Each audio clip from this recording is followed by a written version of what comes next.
رسول اللہ صلی اللہ علیہ وآلہ وسلم نے فرمایا النظر الی وجہ علی جی عبادہ، علی کے چہرے کی طرف دیکھنا عبادت ہے۔ سامعین کرام، رمضان المبارک میں منبع فیض عطا، مرکز مہر و وفا، مرکز تجلی و انوار، سرتاج بطول، امام الثقلین، امیر المومنین، تاجدار حل عطا، حضرت شیر خدا علی المرتضی کرم اللہ وجہہ کی شہادت کا واقعہ پیش آیا۔ حضرات، کون علی مشکل کشا ہے، علی امام الاولیاء ہے، علی لافتہ ہے، علی دردوں کی دوا ہے، علی خیبر شکن ہے، علی شاہ زمن ہے، علی کعبے کا گوہر ہے، علی بطول کا شوہر ہے، علی خدا کا خانہ زاد ہے، علی رسول کا داماد ہے۔ کون علی ملت اسلامیہ کی تقدیر ہے، علی غیرت الہی کی شمشیر ہے، علی اسرار امامت کی تعبیر ہے، علی ممار نبوت کی تعمیر ہے، علی نور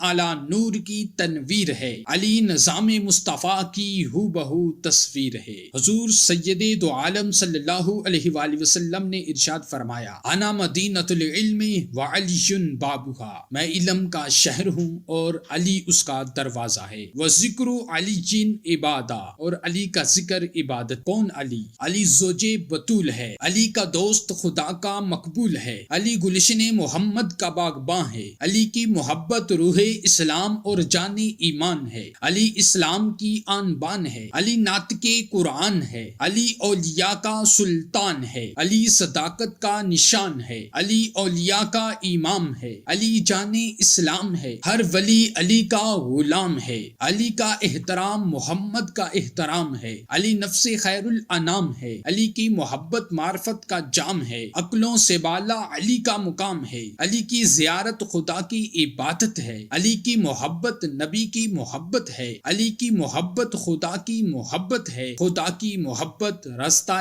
جنت ہے۔ حضرت ابو طفیل عامر بن واصلہ رضی اللہ تعالی عنہ سے روایت ہے کہ میں حضرت شیر خدا رضی اللہ تعالی عنہ کے خطبہ میں بیٹھا تھا اور اپنے کانوں سے سنا، مجھ سے پوچھو، اللہ کی قسم قیامت تک جو ہونے والا ہے میں تم کو بتاؤں گا۔ نزہۃ المجالس کی روایت ہے کہ آپ نے فرمایا، مجھ سے آسمانوں کے راستے پوچھو کیونکہ میں زمین کے راستوں کے ذریعے ان کو جانتا ہوں۔ ادھر حضرت علی المرتضی شیر خدا رضی اللہ تعالی عنہ نے یہ دعویٰ کیا کہ میں آسمانوں کے راستے جانتا ہوں۔ ادھر حضرت جبریل علیہ السلام انسانی شکل میں آپ کے پاس حاضر ہوئے اور کہا کہ اگر آپ اپنے دعوے میں سچے ہیں تو بتائیں اس وقت جبریل کہاں ہے؟ تو حضرت شیر خدا نے آسمان پر نظر دوڑائی اور زمین کا کونا کونا دیکھا، مگر حضرت جبریل علیہ السلام کہیں بھی نظر نہ آئے۔ تو آپ نے فرمایا، اس جگہ کے سوا نہ تو جبریل آسمان پر ہے اور نہ زمین پر، لہٰذا مجھے معلوم ہوتا ہے کہ جبریل علیہ السلام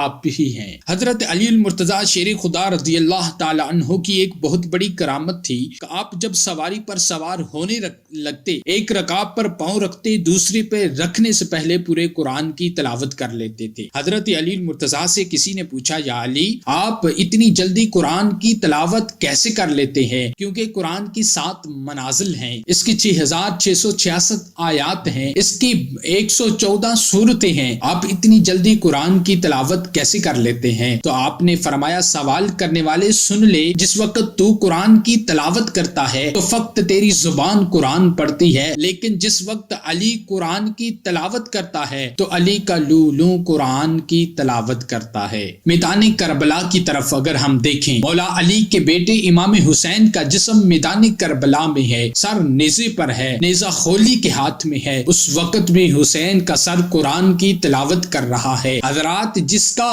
لولو قرآن کی تلاوت کرے اس کا خون کیوں نہ قرآن کی تلاوت کرے؟ تو اسی لیے شاعر نے کیا خوب کہا ہے، علی کا عشق تو مقدر سوار دیتا ہے، علی کا بغض تو چہرہ بگاڑ دیتا ہے، تو اس کے ذکر کو ادنا نہ سمجھے منکر، علی تو وہ ہے جو ایک ہاتھ سے خیبر اکھاڑ دیتا ہے۔ اور صدائیں نعرہ تکبیر سے پر نور ہوتی ہیں، دعائیں مصطفیٰ کے نام سے منصور ہوتی ہیں، اگر مشکل پڑے تو نعرہ حیدری لگا دینا، علی کے نام سے ساری بلائیں دور ہوتی ہیں۔